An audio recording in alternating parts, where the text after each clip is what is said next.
What is up, guys? MACABESPEED coming at you. Great episode today, really reviving a classic on this channel.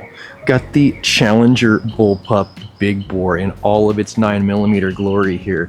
This thing is an absolute beast, and it's been pretty neglected in my collection so far. So today I definitely want to rectify that and get it in a state of readiness to take it to the range. Alright dudes, good morning. The sun is beaming me right in the face, but I'm doing the best I can to kind of switch it up and give you the best scene possible, right? I want to go ahead and showcase things in the best light that they can be seen in. This is the Challenger Bullpup Big Bore, and the Big Bore connotates it as having a few more features than the standard one. This one definitely has a little bit more ass as far as the FPE is concerned, the foot-pounds of energy, the raw hit that it's bringing to the table, and it also has this nice Picatinny rail already straight from the factory. Adjustable cheek riser, but the one thing that really seals the deal for me personally is this. This is the standard magazine for the Challenger 357, Challenger 357 Pro, and that's about this wide. Very short slug is going to be able to fit in here. Now this is the magazine for the Challenger 357 Big Bore. Significantly wider, significantly larger capacity as far as actual physical rounds are concerned, and the weight and size of the slug is able to be like seriously larger just based on the depth of the magazine itself.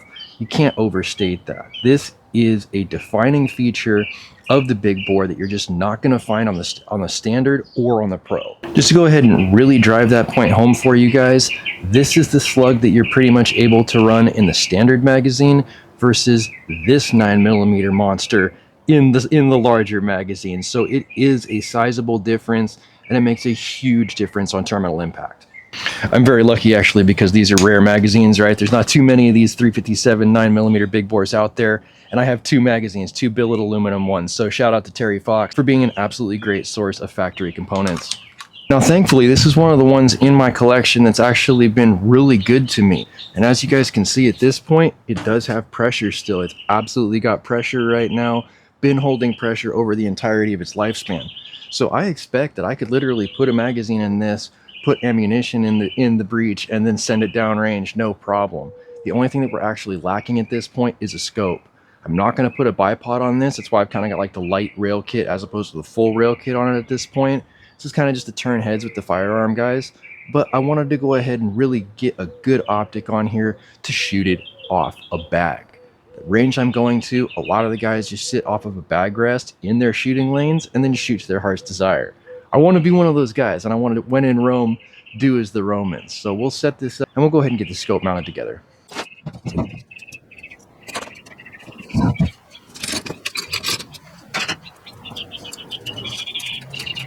Now these are some really good rings. These are the Monstrum Magnum, Monstrum Pro, whatever the good ones were from Monstrum. I have had some really good luck with them as far as the quality of their components versus the price point that I'm physically shelling out from my wallet, and I went with them in this case. They are see-through sights, so if you did have some type of an iron sight on your rifle, you'd be able to utilize that as well.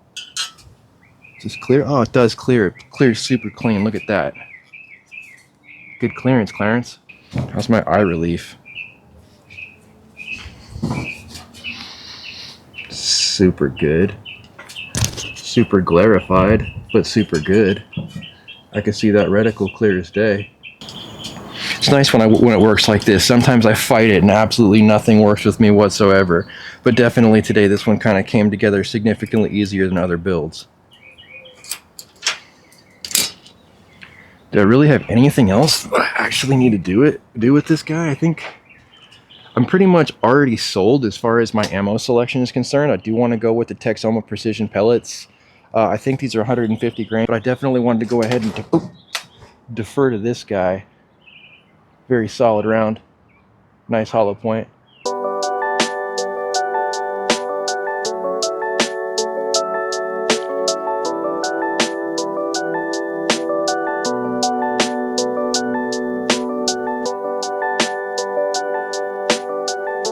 All right, guys, we successfully made it out here to United Sportsman and we're out in the Concord Range today. It's actually a really beautiful day, and we're going to be taking advantage of 100% of this sunlight that we have out here today.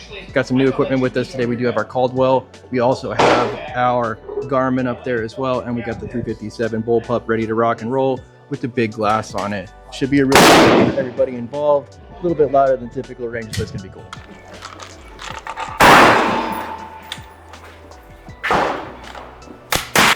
Let you bother the guy to pay. What's up, AIRGUN?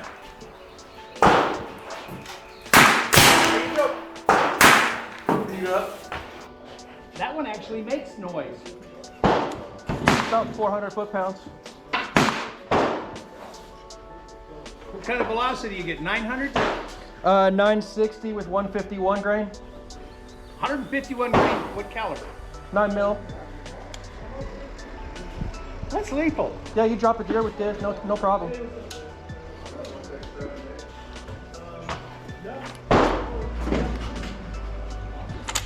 How you doing? I'm doing pretty good. Actually, you had to go to the club, right? Okay, so I just checked the pressure. We're about 3,000 PSI, so we're dumping about 700 PSI per shot. Let's go ahead and air this thing back. Major drawback to this rifle, it's got a really stupid gauge location. Directly underneath the muzzle, so I keep using my phone to go ahead and check the 4,000 PSI. Let's see what else we can do. I'm not really too terribly happy with the grouping so far.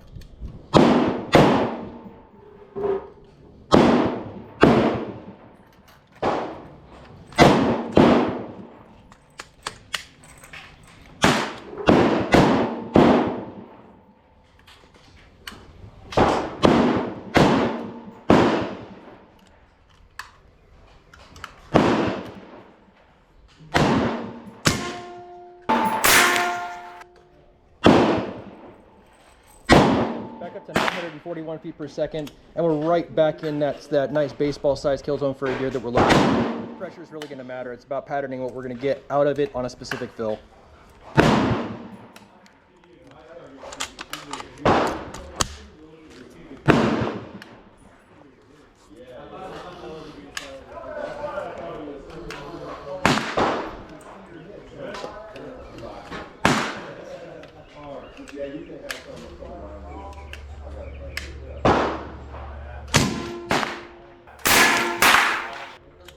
Almost hole on hole there, 50 yards distance right now, almost hole on hole, back-to-back shots. We got 971 feet per second velocity, really hitting the peak power really hitting the peak curve of the power band.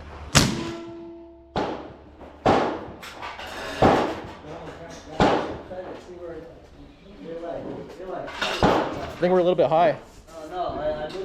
Right on the top right corner, like 2 o'clock on that shoot and see, just above it, 945 on velocity.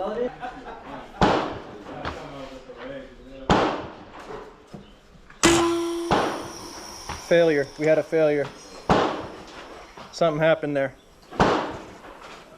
It did not like what we just did. AR, a chamber brush, Okay. and some solvent. Poppy's knife. Next thing. Work that till that bullet goes in. Yeah, there's definitely. Okay. Open the bore. Remove. Okay. Decock for safety. Okay. Get the rod. If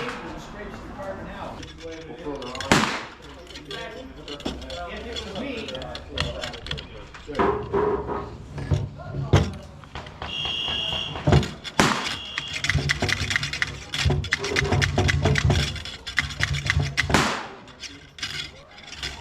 that was our 2-minute limit, rifle range. You have 2 minutes to prepare the ceasefire. I'm not sure. Let's try and clear it.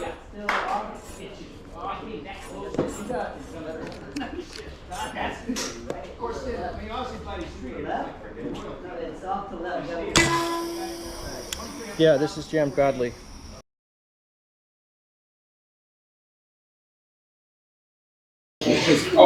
all in all, I can't overstate how good of a day it's been so far. We haven't really got any flack for having a bunch of printed stuff. We haven't really got any flack for having, basically BB guns at the firearm range. But, it's definitely going to be a place I think we're going to see some more episodes come from in the future.